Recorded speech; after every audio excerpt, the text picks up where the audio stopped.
આ તરફ સાયલા ચોટીલા હાઈવે પર ગેરકાયદે બાંધકામ તોડી પાડવામાં આવ્યા। ગેરકાયદે બાંધકામ પર પોલીસનું બુલડોઝર ફરી વળ્યું હતું। ડીઆઈજી દ્વારા સતત કુખ્યાત આરોપીઓ પર કાર્યવાહી થઈ રહી છે। લીંબડી ડીવાયએસપીના અધ્યક્ષ સ્થાને કામગીરી કરાઈ। ગેરકાયદે વીજ કનેક્શન કાપી દંડ પણ ફટકારાયો હતો।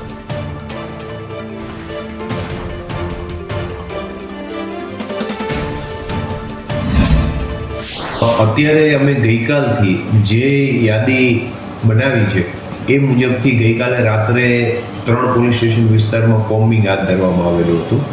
એમાં શરીર સંબંધી ગુનાના આરોપીઓ, પ્રોહિબિશન, જુગાર, મિલકત સંબંધી ગુનાઓ જેમને કરેલા હોય, ખાણ ખનીજના ગુનાઓ જેમની ઉપર હોય અને વ્યાજખોરી હોય, એવા બધા લોકો છે એમની અમે ડોર ટુ ડોર ચકાસણી કરવાના છીએ।